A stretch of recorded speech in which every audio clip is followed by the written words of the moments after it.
معزز و مکرم سامعین، السلام علیکم ورحمۃ اللہ وبرکاتہ۔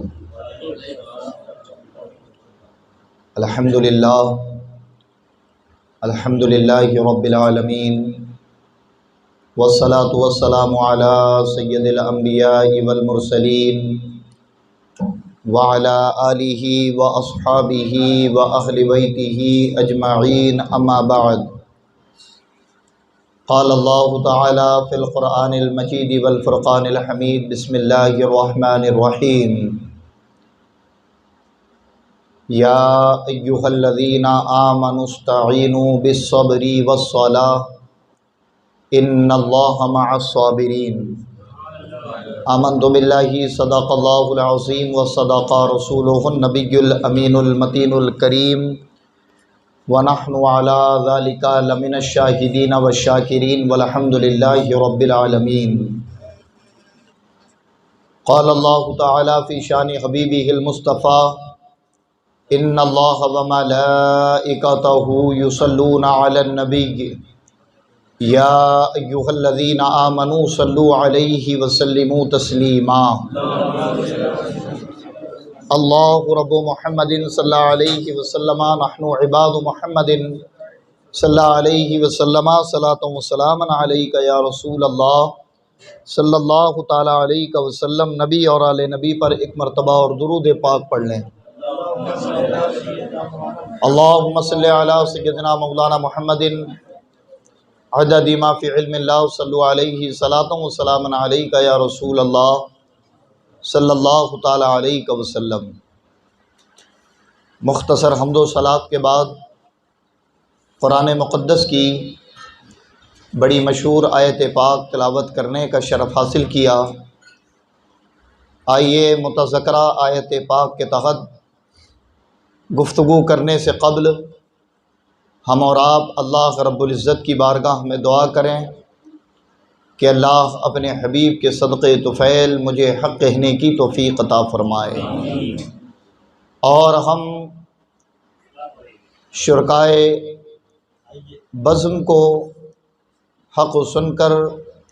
حق کو قبول کر کر اس پر عمل کرنے کی توفیق عطا فرمائے۔ اللہ کا بہت بڑا احسان، اس کا فضل ہے کہ آج جناب ایوب صاحب کے ہاں بزم نوری کی 190ویں محفل کا انعقاد کیا گیا، اور اس کا عنوان رکھا گیا کہ امام حسین امام عالی مقام اور صبر۔ عنوان کے تحت چند باتیں آپ تک پہنچانے کی کوشش کروں گا، بالکل سنجیدگی کے ساتھ ذہن کو حاضر رکھ کر گفتگو کو سماعت کرنا ہے۔ قرآن پاک کی میں نے جس آیت مبارکہ کی تلاوت کی، اللہ رب العزت اپنے مقدس کلام میں ایمان والوں سے مخاطب ہے، اور فرمایا یا ایھا الذین آمنوا، اے ایمان والو، استعینوا بالصبر والصلاۃ، کہ استعانت چاہو، مدد چاہو صبر سے اور صلاۃ سے۔ ان اللہ مع الصابرین، بے شک اللہ صبر کرنے والوں کے ساتھ ہے۔ صبر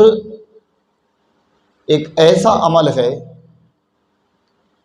کہ بندہ اگر اس کا عادی ہو جائے تو وہ اللہ کی قدرتوں کو سمجھنے کے قابل ہو جاتا ہے۔ اگر بندہ صبر کا عادی ہو جائے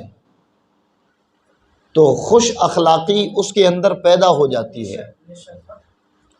اگر بندہ صبر کا عادی ہو جائے تو اس کی زبان سے، اس کے ہاتھ سے مسلمان اور اس کے قرابت دار محفوظ رہتے ہیں۔ اگر بندہ صبر کا عادی بن جائے تو یہ ایسا عمل ہے کہ جو اس کی دنیا بھی سنوار دیتا ہے، اس کی آخرت بھی سنوار دیتا ہے۔ یعنی اگر ہم آج کے عنوان پر غور و فکر کے ساتھ توجہ دے کر سنیں تو حاصل کلام یہی بات ہمارے ذہن میں راسخ ہوگی کہ تمام اعمال صالحہ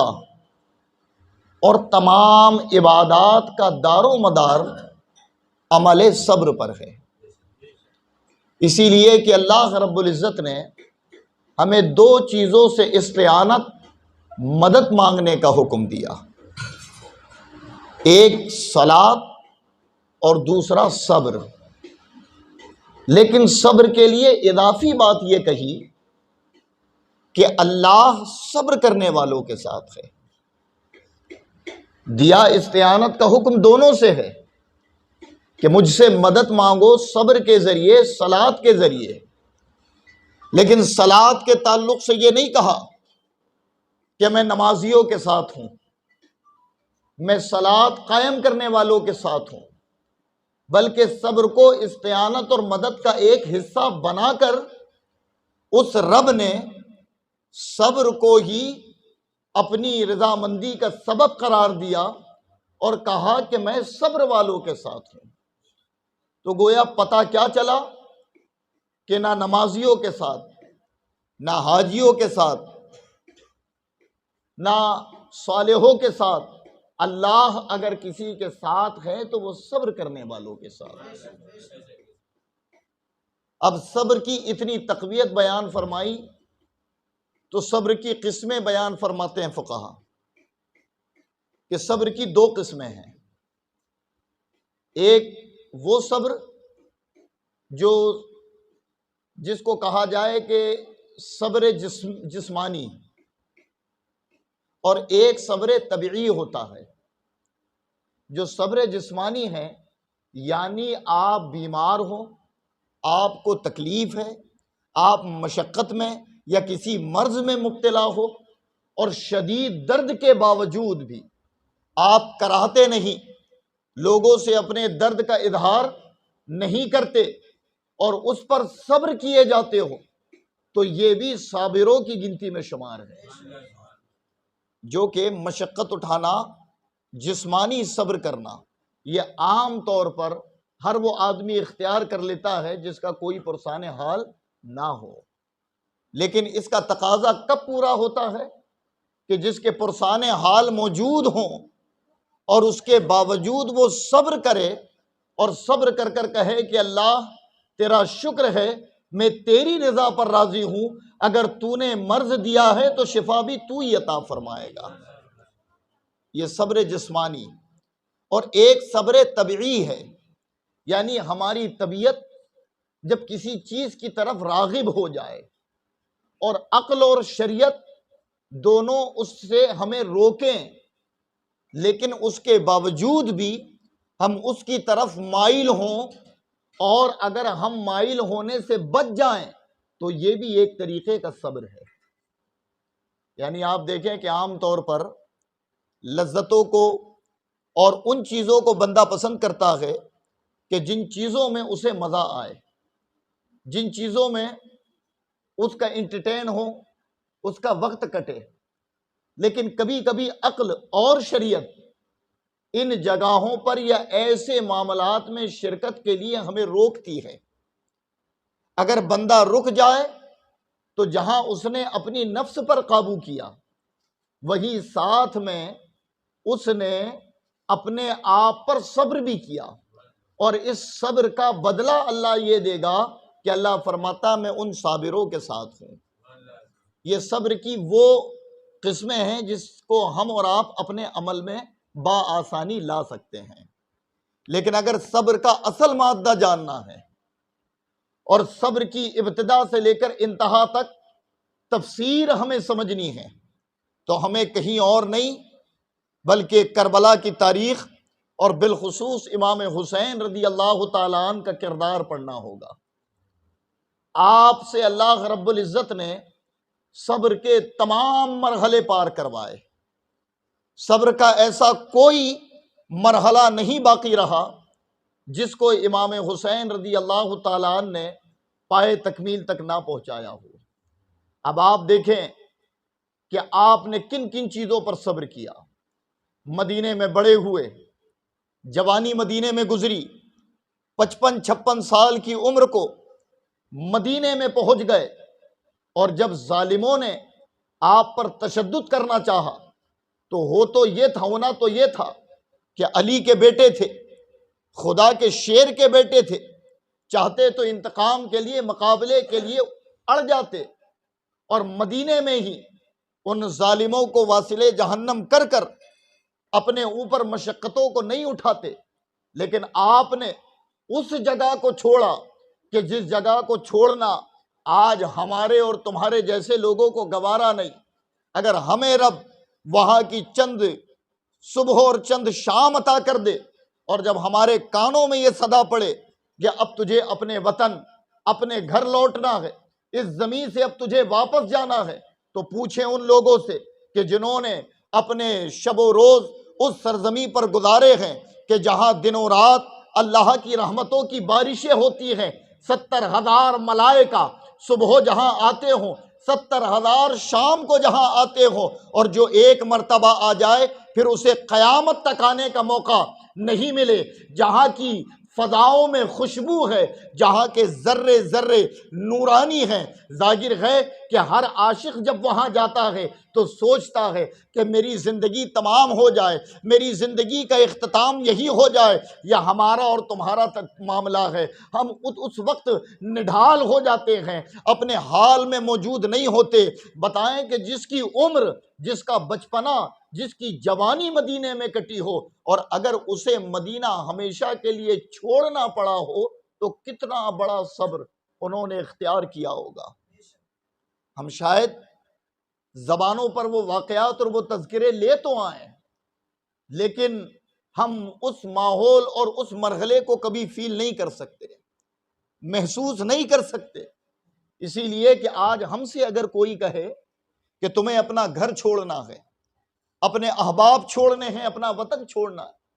تو آج وہ وطن جس کی حقیقت معنوں میں دیکھا جائے تو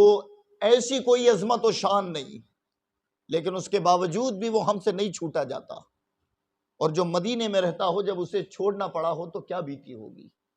لیکن امام حسین نے چونکہ امت محمدی کو اور صبر کی اس آیت کی مکمل تفسیر بن کر نانا کے امتیوں کو بتانا تھا، تو آپ نے مدینہ چھوڑ دیا۔ مدینہ چھوڑا، یہ سب سے بڑا صبر۔ مدینہ چھوڑ کر آپ کہاں چلے؟ آپ مکہ گئے۔ مکہ میں لوگوں نے آپ کا استقبال کیا، لیکن کوفیوں نے جب آپ کو بلایا اور آپ کے لیے ایسے ایسے خطوط پہنچائے کہ جس میں محبت تو بڑی تھی، لیکن امام پاک کوشش کرتے کہ چلا جاؤں، لیکن کچھ جلیل القدر صحابہ اور ان کے بچے آتے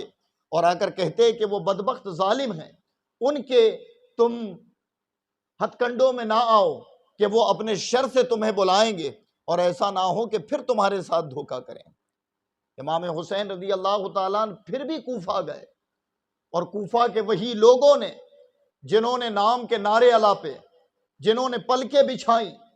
آپ نے جب ان کی بے وفائی اور ان کی غداری دیکھی تو آپ نے اس پر صبر کیا۔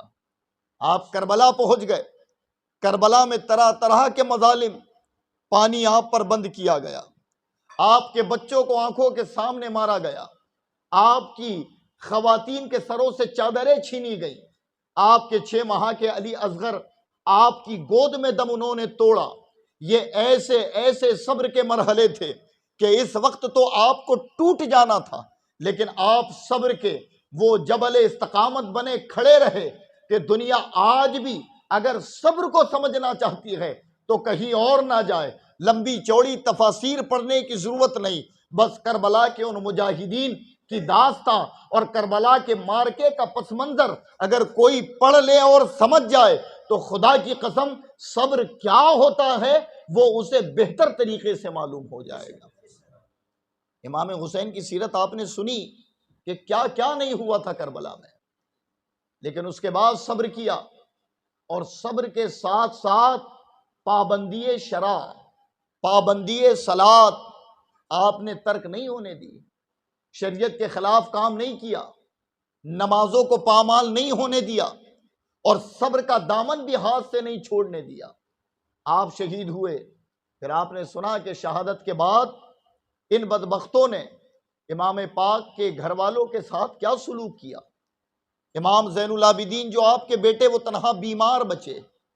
خواتین بچی، کچھ بچیاں کچھ بچے بچے، ان بدبختوں نے ان کے ساتھ اتنی نازیبا حرکت اور اتنے بڑے بڑے مظالم کیے کہ جب کتابوں میں کبھی ان واقعاتوں کو پڑھا جائے تو کلیجہ پھٹ جاتا ہے۔ لیکن اس کے باوجود صرف امام حسین نے صبر نہیں بلکہ آپ کے گھر کے بچے بچے نے صبر کا وہ مظاہرہ پیش کیا ہے کہ کوئی ان کے خاندان کے ایک بچے کے صبر و استقامت کے واقعاتوں کو اگر پڑھ لے تو خدا کی قسم آج جو بے صبری ہمارے اندر ہے اس کا خاتمہ ہو جائے گا۔ امام زین العابدین بیمار تھے، آپ نے سنا آپ کو کس طریقے سے کربلا سے ایک بندی اور قیدی بنا کر لے گیا گیا تھا۔ آپ کے گلے میں بیڑی ڈالی گئی، پیروں میں بیڑی ڈالی گئی، ہاتھوں میں ہتکڑی پہنائی گئی، اور وہ اتنی وزنی تھی کہ آپ چند قدم چلتے تو آپ کی کمر بار بار جھک جاتی، آپ اسے اپنے ہاتھوں سے اٹھاتے۔ اور خدا کی قسم واقعات میں پڑھنا اپنی جگہ ہے، لیکن جب کوفہ سے کربلا اور پھر کربلا سے کوفہ، کوفہ سے دمشق، یہ اتنا طویل سفر جب کبھی ہم اپنی آنکھوں سے دیکھیں تو وہ واقعات یاد آتے ہیں کہ اللہ ہم گاڑیوں اور سواریوں سے چلیں تو حال یہ ہے کہ ہمارا جسم تھک جاتا ہے، ہمیں تھکاوٹ محسوس ہوتی ہے۔ تو نے انہیں کیسا صبر اور کیسی استقامت عطا فرمائی تھی کہ اتنے سینکڑوں کلومیٹر انہوں نے پیدل چلا لیکن اپنی زبان پر شکوہ نہیں آنے دیا۔ یہ دمشق الگ ملک ہے، کوفہ کربلا کے درمیان تقریباً 80-90 کلومیٹر کا فاصلہ ہے، لیکن جب کوفہ سے دمشق لے گئے تو دمشق کم سے کم 1000 یا 1200 کلومیٹر دور ہوگا کوفہ سے، اور کوفہ سے پیدل امام زین العابدین اور ان کے پورے خانوادے کو یہ بدبخت لے کر چلے تھے۔ راستے میں جو کرامتیں، جو واقعات اور جو مظالم ہوئے وہ آپ نے سن لیا ہے۔ یہ جب کربلا کی طرف جا رہے ہیں، کربلا سے کوفہ اور دمشق کی طرف، تو کبھی پانی کے لیے ان ظالموں نے ستایا، کبھی ان کی ناموس اور ان کی عزت کو مسخرے پن سے لوگوں کے سامنے بیان کیا، کبھی زور زور سے انہیں باغی اور غدار دین کہہ کر پکارا گیا۔ جب وہ شام میں یزید کے دربار میں پہنچے تو وہ متبرک خواتین جن کی رگوں میں علی کا خون اور جن کی نفسوں میں سیدہ فاطمہ کے دودھ کا اثر تھا، جو مصطفیٰ جان رحمت کی آل ہیں، سیدہ ہیں، وہ جب یزید کے دربار میں کھڑی تو رسیوں سے جکڑی ہوئی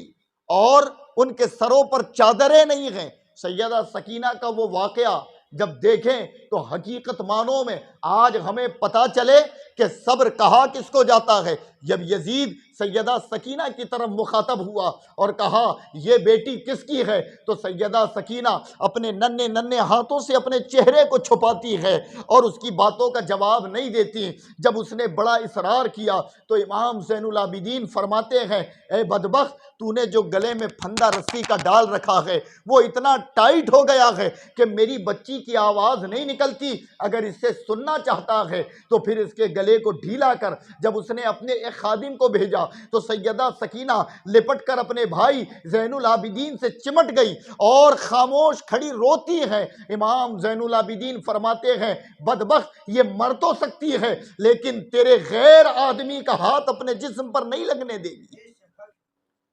جب آپ نے گلے کا رسہ ڈھیلا کیا تو صبر کس کو کہتے ہیں؟ صبر اس وقت بھی پابندی شرع۔ سیدہ سکینہ سے پھر یزید کہتا ہے کہ بچی تو بولتی کیوں نہیں، گونگی ہے، اپنے چہرے کو کیوں چھپاتی ہے؟ تو سیدہ سکینہ کہتی ہیں کہ بدبخت، اگر تجھ سے چہرہ نہ چھپاؤں تو پھر کس سے چھپاؤں؟ تجھ سے چہرہ نہ چھپاؤں چونکہ ہمارے چہروں کو کسی نے نہیں دیکھا۔ اتنی لاشیں تھیں خیمے کے باہر، اون و محمد کو لا کر لٹایا گیا تھا، علی اصغر کو لا کر لٹایا گیا تھا، علی اکبر و قاسم کا جنازہ تھا، لیکن تاریخ کربلا اٹھا کر پڑھیں کہ صبر کا وہ کردار کہ نہ کسی خاتون کی چیخ کی آواز نکلی، نہ کوئی تڑپ کر لاشوں کے پاس آئی، نہ کسی نے اپنے خیمے سے باہر نکل کر کسی لاش کے پاس ماتم کیا، جبکہ اس وقت تو اگر وہ کرتی بھی تو ان پر جائز تھا، لیکن اس وقت بھی شریعت کی بیڑیاں پیروں میں ہیں، صبر و استقامت کا مظاہرہ پیش کر رہی ہے اور ہمیں تعلیم دے رہی ہے کہ اے میرے نانا کے امتیوں، تمہاری زندگی میں بھی چھوٹے موٹے غم آئیں گے، ہمارے غموں کی طرح تمہارا امتحان نہیں لیا جائے گا، ہماری طرح تمہارے گھروں میں غم نہیں آئیں گے، جب آئے تو ہمارا کردار یاد رکھنا۔ ہمارے سامنے کٹی پھٹی لاشیں اپنے بچوں کی پڑی تھی، اس کے باوجود بھی ہم نے شریعت کی بیڑیوں کو پیروں سے اترنے نہیں دیا، اپنے آپ کی نمائش نہیں کی، اپنی بے پردگی کا اظہار نہیں کیا، بلکہ نانا کی تعلیم اور مذہب اسلام کی تعلیم کو اس وقت بھی ہم نے استقامت سے بجا لایا، اور یہ بجا لانے کا سبب صرف یہ تھا کہ قیامت تک جب ہمارا کردار لوگ دیکھیں تو صبر کسے کہتے ہیں انہیں یہ بھی معلوم ہو، اور شریعت کی پابندی کسے کہتے ہیں انہیں یہ بھی معلوم ہو۔ یہ طریقہ تھا۔ سیدہ زینب کا آپ حال دیکھیں، صبر و استقامت، کہ سیدہ زینب پورے راستے خاموش رہی، پورے راستے طرح طرح کی باتیں کانوں میں پڑی، لیکن آپ نے توجہ نہ دی۔ لیکن ایک شامی جب دربار میں آیا، اور دربار میں آنے کے بعد فاطمہ بنت الحسین کی طرف انگلی اٹھا کر کہتا ہے یزید یہ باندی مجھے دے دے، تو سیدہ فاطمہ بنت الحسین جا کر اپنی پھوپھو سے لپٹتی ہیں اور کہتی ہیں کہ پھوپھی کیا اب ہم کو غلام اور باندی بھی بنائیں گے یہ بدبخت؟ تو سیدہ زینب اس وقت کہتی ہے کہ اے یزید بدبخت سن، ابھی تک رب نے ہمیں صبر کا حکم دیا تھا، ہم صبر و استقامت کا مظاہرہ پیش کر رہے تھے، چونکہ یہ ہمارے جد کریم اور ہمارے قائد کی وصیت تھی کہ امام حسین نے اپنے خاندان والوں کو وصیت کی تھی کہ ظلم کے جتنے مرحلے یہ تم پر ڈھا دیں لیکن تم صبر کا دامن نہ چھوڑنا، اپنی زبان پر شکوہ نہ لانا، بس ہم تو اپنے جد اور اپنے قائد کی قیادت کو ملحوظ رکھتے ہوئے ان کی باتوں پر عمل کر رہے ہیں، لیکن اے بدبخت اگر تو ہماری ناموس کی طرف بڑھا تو پھر ہم جانتے ہیں کہ شریعت میں اس کے لیے حکم کیا ہے۔ اور آپ نے ایک طویل خطاب فرمایا، وہ خطاب ایسا تھا کہ یزیدی دربار ہل گیا، لوگ کانپ اٹھے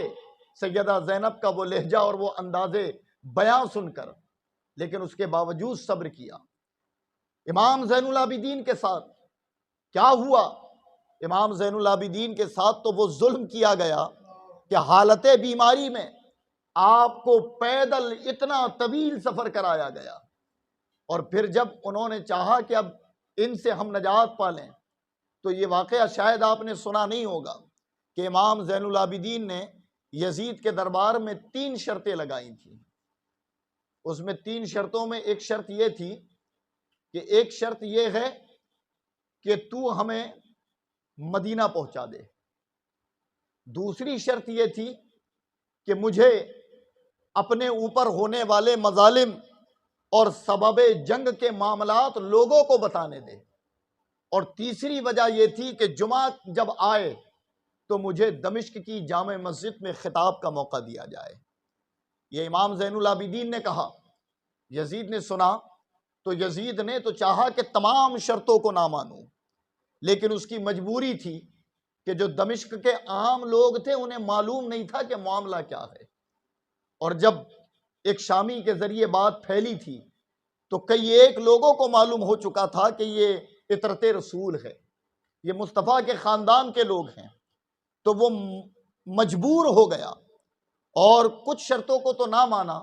لیکن مدینہ پہنچانے والی شرط اور جمعہ کے دن مسجد میں خطاب کرنے کی اجازت اس نے دے دی، اور وہ اس نے نہیں دی بلکہ امام زین العابدین نے جب یہ مطالبہ کیا اور لوگوں نے سنا تو لوگوں نے کہا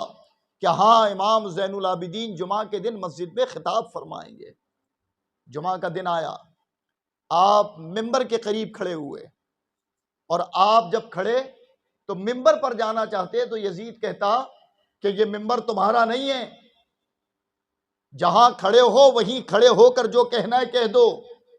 تمہیں ممبر پر چڑھنے کی اجازت نہیں۔ تو آپ کہتے ہیں کہ یہ لکڑی کا تختہ جسے ممبر کا مقام ملا، پوچھ ان تمام مسلمانوں سے کہ اس تختے کو ممبر کا مقام دیا کس نے؟ اس تختے کو اگر ممبر کا مقام ملا ہے تو یہ میرے نانا کے قدموں کی برکت ہے، یہ میرے نانا کا صدقہ ہے۔ آپ نے کہا کہ یہ تیرے گھر ہے تو محض لکڑی کا تختہ ہے، جب یہ ہمارے ہاں ہوتی ہے تب ممبر ہوتی ہے۔ امام زین العابدین نے جب یہ جملہ کہا تو لوگوں نے کہا کہ نہیں، آپ ممبر پر کھڑے ہوں اور وہاں کھڑے ہو کر آپ خطاب فرمائیں۔ اب حضرات غور کریں کہ حسین کے بیٹے آنکھوں سے مناظر دیکھا ہو کربلا کا، اور پھر اپنے نانا کے امتی سامنے بیٹھے ہوں، اور اب موقع ملا ہو بتانے کا کہ ان ظالموں نے ہمارے ساتھ کیا کیا، تو بتائیں امام زین العابدین نے جو ذکر کیا ہوگا، اس ذکر کی کوئی تاب لا سکتا ہے؟ اس خطاب کی کوئی تاب لا سکتا ہے؟ امام زین العابدین ممبر پر کھڑے ہوئے اور کھڑے ہو کر آپ نے خطبہ پڑھا، اللہ کی حمد و ثنا بیان فرمائی، اور حمد و ثنا بیان فرمانے کے بعد کہتے ہیں اے لوگو مجھے جان لو، مجھے جان لو، اور جو نہیں جانتا وہ بھی جان لو۔ آپ کہتے ہیں انا ابن الحسین، میں حسین کا بیٹا ہوں۔ اے لوگو جان لو، میرے دادا علی ہیں، میرے نانا مصطفیٰ ہیں، میں سیدہ کا پوتا ہوں۔ سنیں، ان بدبختوں نے ہمارے نانا کے دین کے اندر خرابی پیدا کرنا چاہیے تو میرے باپ نے انہیں روکا، لیکن یہ نہ مانے اور انہوں نے ہمارے ساتھ ظلم و ستم کیا، اور پھر آپ نے چند ایک قرآن کی آیتیں اور صبر کے مرحلے پر وہ جامع خطاب فرمایا کہ لوگوں کی چیخیں نکلنے لگی۔ یزید نے دیکھا کہ حالات بگڑ جائیں گے تو وہاں کا جو مؤذن تھا وہ یزید کا پیروکار تھا، اسے کہا کہ وقت ہو گیا ہے، جماعت کھڑی کی جائے۔ یہ کہہ کر یزید نے ختم کر دیا، ورنہ امام زین العابدین کا وہ خطاب یزید کے لیے آخری جمعہ ہو جاتا۔ لوگ اتنے بغاوت اور یزید کے دشمنی پر آمادہ ہوتے۔ جب آپ فارغ ہوئے تو آپ کو تنہا تنہا تانے دیے یزیدیوں نے، کیونکہ یہ پاور پر تھے۔ انہوں نے کہا کہ بغاوت کرنے کے بعد بھی لوگوں کو حقانیت بتاتے ہو، اپنے آپ کو حق پر کہتے ہو، یہ تمام باتیں چل رہی ہیں۔ امام زین العابدین صبر کر رہے ہیں، صبر کر رہے ہیں۔ بس اتنا ہونا تھا کہ بات اتنی بڑی کہ جمعہ کا وقت تو گزرا، بعض روایت میں یہ کہ اسی دن عصر کا وقت آ گیا، اور ابھی وہ لان تان کر رہا تھا کہ اتنے میں آذان ہوئی۔ جب آذان ہوئی تو اشہد ان محمد الرسول اللہ پر جب مؤذن پہنچا تو وہ کہتا ہے لوگو، یہ یزید ہمیں باغی کہتا ہے، ہمیں غدار کہتا ہے، اب تم خود فیصلہ کرو کہ اس کے شہر کی مسجد میں بھی آذان میں اس کے نانا کا نام لیا جا رہا ہے یا ہمارے نانا کا نام۔ یزید پھر سکتے میں پڑ گیا۔ بہرحال وہاں سے چلے مدینہ منورہ، اور مدینہ منورہ میں رسول اللہ کے روضے پر حاضری دے کر جو صبر و استقامت کا مظاہرہ پیش کیا، اور پھر پوری زندگی امام زین العابدین نے جو صبر کا سبق پڑھایا ہے کہ یزیدی بھاگ کر آئے تو معاف کر دیا، جب آپ پر کوئی تہمت و بہتان لگاتا تو آپ یا تو اس سے جا کر ملتے یا پھر کہتے کہ اس کا معاملہ میں نے اللہ کے سپرد کیا، اور اگر کوئی قریبی ہوتا تو آپ اسی لیے جا کر اس سے ملاقات کرتے کہ تاکہ یہ میری بے ادبی اور گستاخی کی بنا پر کل بروز محشر شرمندگی اور ذلت و رسوائی میں مبتلا نہ ہو جائے۔ اہل بیت اطہار کی زندگی کا ایک ایک رکن تعلیم صبر پر منحرف ہے۔ یہ تو کربلا ہے، یہ تو امام حسین کی داستان ہے، لیکن یہ جب مارکا نہیں ہوا تھا، اس سے پہلے بھی اگر آپ دیکھیں تو اہل بیت اطہار سے اللہ رب العزت نے جو امتحانات لیے، جو وعدہ کیا نا، وَلَنَبْلُوَنَّكُمْ بِشَيْءٍ مِّنَ الْخَوْفِ وَالْجُوعِ وَنَقْصٍ مِّنَ الْأَمْوَالِ وَالْأَنفُسِ وَالثَّمَرَاتِ وَبَشِّرِ الصَّابِرِينَ، کہ اللہ آزماتا ہے، چیزوں سے، مالوں سے، سبزوں کے کھیتوں کے اجڑ جانے سے، اولادوں کے ذریعے، اور جب بندہ اس پر صبر کرے تو وہی صابر کامیابی پا لیا ہے، وہی کامیاب ہے۔ آپ دیکھیں کہ کربلا سے پہلے بھی امام حسین، امام حسن، خود سیدہ فاطمہ اور جملہ اہل بیت نے ہمیشہ صبر و استقامت کا مظاہرہ پیش کیا۔ ایک مرتبہ فاقہ تھا سیدہ فاطمہ کے یہاں، مولا علی کے یہاں، اور آپ نے روزہ رکھا ہوا تھا۔ جب آپ نے روزہ رکھا، افطار کے لیے کچھ روٹیاں تھیں، اسے رکھ لیں، جو کی روٹی اور کھجور کے، اب اس سے افطار کریں گے۔ بس افطار کا وقت ہونا تھا کہ آپ کے دروازے پر ایک سائل آ کر کہتا ہے، اے ملکہ جنت، اگر گھر میں کچھ ہو تو مجھ فقیر کو عطا کر دیں، اگر ہو تو عطا کر دیں۔ جب اس نے یہ کہا تو 3 روٹیاں تھیں، آپ نے وہ تینوں روٹی اٹھائی اور اس فقیر کو دے دی، اور یہ مسلسل 3 دنوں تک ہوا۔ آپ نے تینوں دن انہیں اپنی روٹی دے دی اور خود پانی سے روزہ افطار کر کر پھر فاقے میں اپنا وقت گزارا۔ تو آپ سے کسی نے سوال کیا کہ آپ کو تو شریعت نے اجازت دی تھی، تو آپ فرماتی ہیں کہ ہم رحمت للعالمین کے نسب سے ہیں، ہمیں شفقت اور مہربانی کے لیے بھیجا گیا ہے، ہم اللہ کی رضا پر راضی ہیں، صبر اصل ہے ہماری، اور یہی ہماری اور ہماری آل کی کامیابی کا سبب بنے گی۔ یہ فصیح جملہ جو کتابوں کے اندر موجود ہے، سیدہ فاطمہ نے کہا۔ حضرات گرامی، صبر کا یہ جو تقاضا، یہ تمہید جو بتانی تھی، ورنہ یہ پورے واقعات آپ نے بڑی تفصیل کے ساتھ سنے ہیں۔ صبر جو اصل معنوں میں ہے، خود ایک تفسیر ہے، تفسیر اشرفی، اس کی تفسیر میں نے پڑھی، اس کی تفسیر کے اندر صبر کا جو مادہ لکھا گیا وہ یہ کہ صبر کا اصل مادہ یہ ہے کہ جوان بیٹے کی لاش سامنے پڑی ہو اور باپ دیکھے کہ بیٹا فوت ہو چکا ہے، اور پھر جب اس کی نظر پڑے تو وہ چیخ و پکار کرنے کی بجائے کہے انا للہ و انا الیہ راجعون، کہ اللہ یہ تیری امانت تھی، یہ تیری طرف لوٹ گئی۔ اسے صبر کہتے ہیں۔ یہ آپ نے صبر کا مادہ بتایا، اور ظاہر ہے کہ صبر، جس کو اللہ کے نبی نے فرمایا الصبر نصف الایمان، کہ صبر جو ہے وہ آدھا ایمان ہے، یعنی بندہ جب صابر ہو جائے تو اس کے جملہ عمل کے اندر خلوص پیدا ہوتا ہے، اور صبر اسی وقت ہو جب اپنی ذات اور اپنی انا کے لیے ہو۔ اپنی ذات اور اپنی انا کے لیے امام حسن، امام حسین نے صبر کیا۔ جو مروان ابن حکم جو تھا، یہ بدبخت جب کبھی ممبر پر چڑھتا تھا تو مولا علی شیر خدا کے تعلق سے برے بھلے الفاظ کہتا تھا، آپ کو گالیاں دیتا تھا، اور امام حسن موجود، آپ کانوں سے سنتے، لیکن آپ اپنے باپ کا دفاع کرنے نہیں جاتے تھے۔ آپ کہتے کہ یہ میرے باپ کو کہتا ہے برا، تو اس کے برا کہنے سے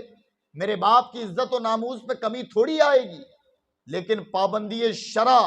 کہ جب ذات پر آئی تو صبر کیا، اور جب شریعت کو پامال اسی کو کرتے دیکھا ایک عمل سے تو اس کی تلقین فرمائی اور کہا بدبخت، تو جس ہاتھ سے اپنی ناک کو صاف کرتا ہے یہ شریعت اسلامیہ کے خلاف ہے۔ آپ بتائیں کہ اپنی ذات پر ہو تو صبر کرنا یہ صبر ہے، ورنہ حال یہ ہے کہ دوسروں پر آئی تو کہتے ہیں اللہ صبر والوں کے ساتھ صبر کرو، اور جب خود پہ آئی تو حال یہ ہے کہ صبر کنارے گیا، ہم تو انتقام لیں گے، بدلہ لیں گے جب ہمیں ٹھنڈک پڑے گی۔ یہ طریقہ اور یہ اصول بھی ہمیں کربلا اور کربلا کے بعد ملا ہے۔ اللہ رب العزت نے یہ عظیم نعمت جو صبر والوں کو دی نا، کہ میں صبر والوں کے ساتھ ہوں، یہ اسی لیے نہیں ملی ہے، یہ اس لیے نہیں ملی، اس کا تقاضا ہی اتنا کٹھن اور یہ ہے ہی اتنا عظیم امتحان کہ جب بندہ اسے اپناتا ہے تو ظاہر ہے کہ وہ اپنے نفس پر قابو کرنے کا عادی بن جاتا ہے، اور وہی نفس پر قابو کرنے کی عادت اسے منصب ولایت پر فائز کرتی ہے، اسے تصوف کے مرحلوں کو طے کراتی ہے۔ آپ دیکھیں بزرگان دین کا طریقہ بھی، بزرگان دین کی زندگی بھی، کہ ان کی پوری زندگی صبر اور تحمل میں گزری ہے۔ سرکار غوث اعظم رضی اللہ تعالیٰ عنہ نے پوری زندگی صبر کیا، اور صبر ایسا کیا کہ کئی دن فاقے اٹھائے، دریائے دجلہ کے کنارے کی ہریالی کھائی، جسم پر اس کے اثرات آنے لگے، اور جب تکلیف حد سے زیادہ بڑھتی تو آپ زمین پر لیٹ کر کہتے فَإِنَّ مَعَ الْعُسْرِ يُسْرًا، ہر مصیبت کے بعد آسانی ہے، ہر مصیبت کے بعد آسانی ہے۔ سرکار غریب نواز کا کردار دیکھیں کہ آپ جب سنجر سے مدینے سے چلے ہندوستان کے لیے، اور جب آئے تو آپ کو نہیں ستایا گیا،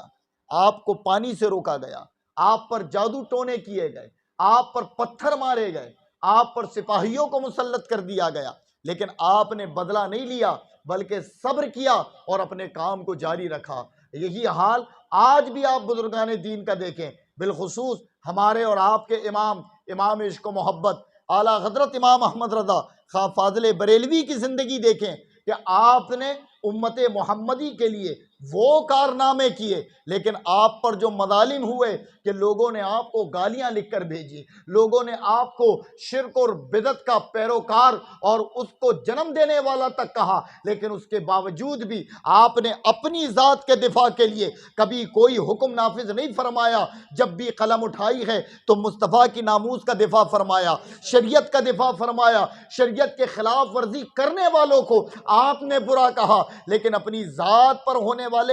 اپنی ذات پر حملہ کرنے والوں کو آپ نے کبھی جواب نہیں دیا۔ تو یہ تقاضا آج بھی ہے، اور جن لوگوں نے صبر کے دامن کو استقامت سے تھاما،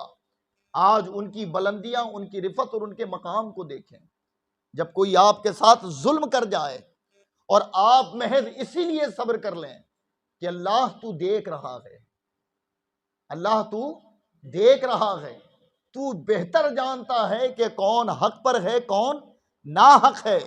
تو بہتر جانتا ہے، اور اس پر بندہ خاموشی حق پر ہو کر بھی اختیار کر لے تو رب کریم پھر اسے رسوا نہیں ہونے دیتا، بلکہ اس کے مقام، اس کی رفعت کو ایسا بڑھاتا ہے کہ وہ لوگ جو ایک وقت ظلم کرنے پر آمادہ تھے، پھر وہ بھی اس کے محب اور اس کے غلام بنتے نظر آتے ہیں۔ اور یہ ہوا ہے تاریخ میں کئی ایک واقعات موجود ہیں۔ اس لیے صبر ایک مومن کا سب سے قیمتی زیور ہے۔ اگر اس کے اندر صبر نہیں تو پھر اسے اپنے آپ کو مومن کہنے کا حق نہیں، چونکہ مومن کا تقاضا ہی یہ بیان کیا گیا۔ اللہ کے رسول نے فرمایا نا کہ طیب الکلام و اطعام الطعام، کہ لوگوں سے میٹھا بولے اور لوگوں کو کھلائے۔ تو میٹھا کب نکلے گا منہ سے ہمارے؟ جب ہمارا اخلاق بہتر ہوگا، جب ہماری زبان بہتر ہوگی، تب ہماری زبان سے الفاظ اچھے نکلیں گے۔ ظاہر ہے کہ ہم اپنی ہاتھ، اللہ کے نبی نے فرمایا کہ بہتر ایمان اس کا ہے کہ جس کی زبان اور جس کے ہاتھ سے مسلمان محفوظ رہے۔ یہ ہاتھ کسی پر نہیں اٹھے گا کب؟ جب آپ صبر کرو گے۔ یہ زبان کسی کے لیے نہیں کھلے گی کب؟ جب آپ صبر کرو گے۔ اللہ کے رسول صلی اللہ تعالیٰ علیہ وسلم نے فرمایا کہ تم میں بہتر ایمان والا وہ جو ٹوٹے ہوئوں کو جوڑے، یعنی جب نا اتفاقیاں پیدا ہوں تو ان کے درمیان اتحاد اور محبت قائم کرے، وہ سب سے بہتر ایمان والا۔ اور ظاہر ہے کہ ایسا شخص جو اتحاد قائم کرے، بچھڑے ہوئے لوگوں کو ملائے، تو بسا اوقات اسے لوگوں کے تانے، اسے لوگوں کی گالیاں اور طرح طرح کے الفاظ سننے ہوتے ہیں، اس پر صبر کرنا، اللہ کے نبی فرماتے ہیں کہ یہ بہتر ایمان کی علامت ہے۔ اور مومن کی اصل پہچان ہے صبر۔ اگر اس کے اندر صبر نہیں، اچھا ہمیں جلال کہاں تھا؟ اپنی ذات کے لیے، اور ہم صبر کہاں کر لیتے ہیں؟ دین کے لیے۔ جہاں ہمیں اپنی مردانگی، اپنی قوت، اپنی طاقت دکھانی تھی، وہاں تم صبر کا مظاہرہ کر رہے ہو۔ تم آنکھوں سے دیکھتے ہو کہ شریعت کے خلاف کام ہو رہا ہے، لیکن اپنی زبانیں خاموش کر لی اور کہا کہ نہیں، انہیں ان کے حال پر چھوڑ دو۔ نہ ہم نے زبان سے روکا، نہ ہاتھ سے روکا، سب سے آخری سٹیپ اپنائی کہ دل سے برا جانا، اور وہ بھی دل سے برا جاننا نہیں، بلکہ اگر ہماری ان سے نہیں پڑتی تو ہم ان کاموں میں شریک نہیں ہو رہے۔ وجہ یہ ہے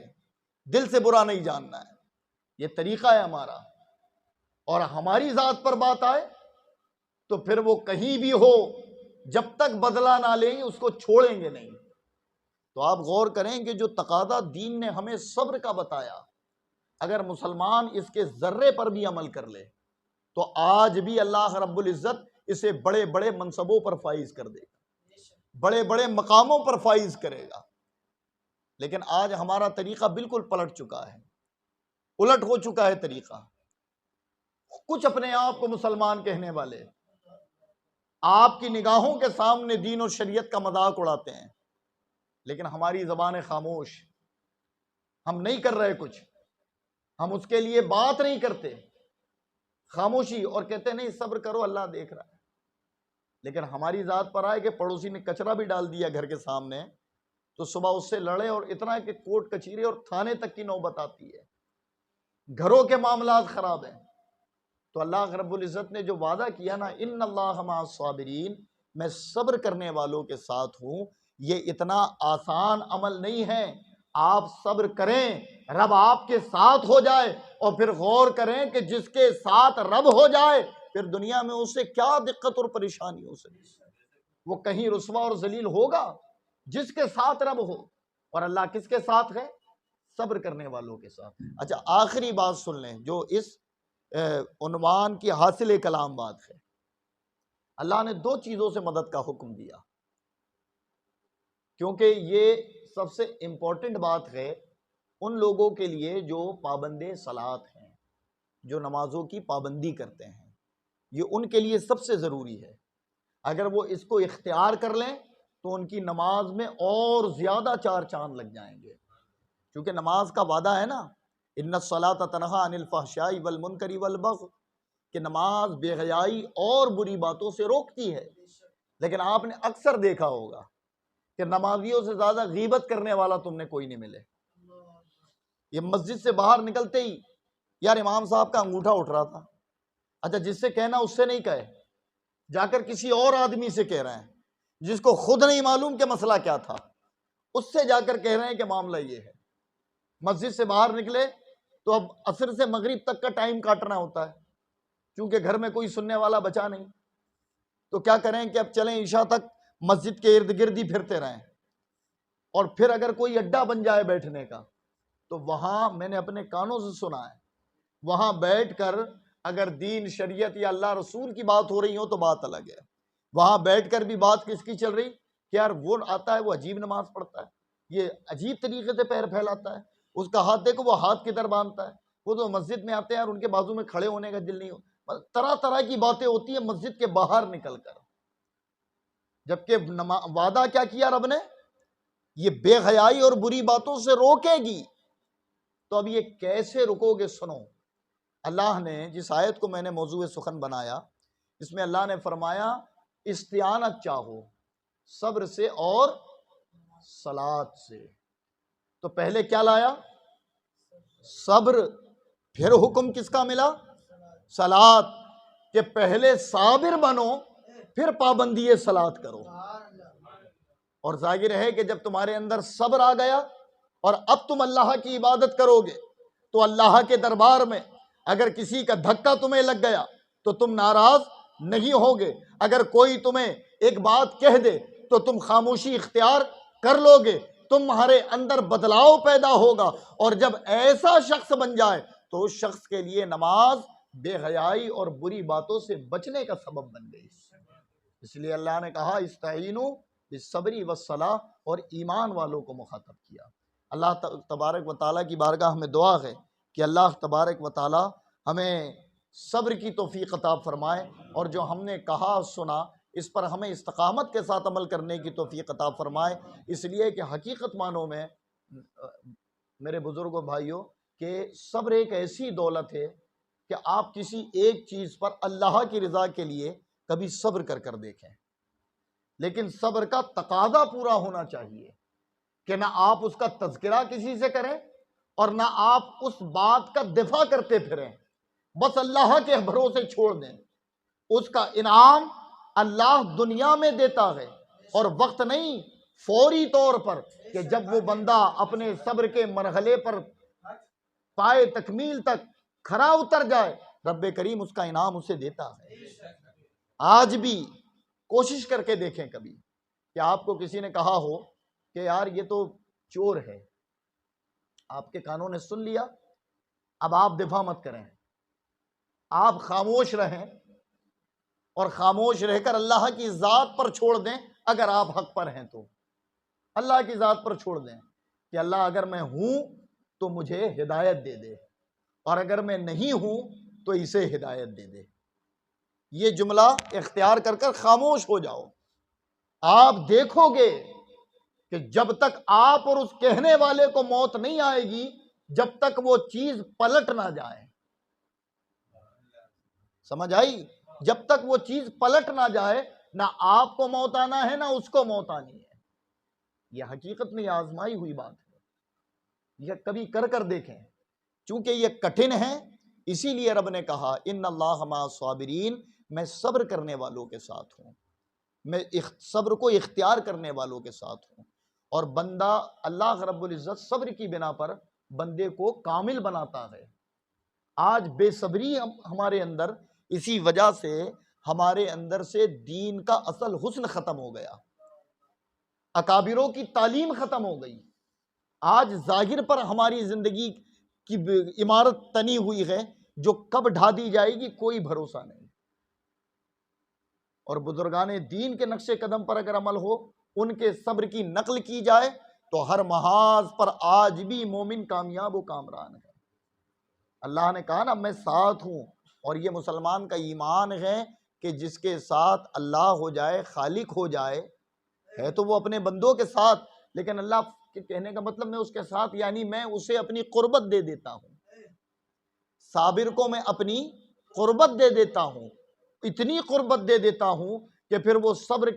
کو اختیار کر کر مجھ سے جو مانگے میں عطا کرتا ہوں۔ اللہ تبارک و تعالی ہمیں عمل کی توفیق عطا فرمائے، صبر و استقامت کے ساتھ زندگی گزارنے کی توفیق عطا فرمائے۔ استغفر اللہ ربی من کل ذنب و اتوب الیہ۔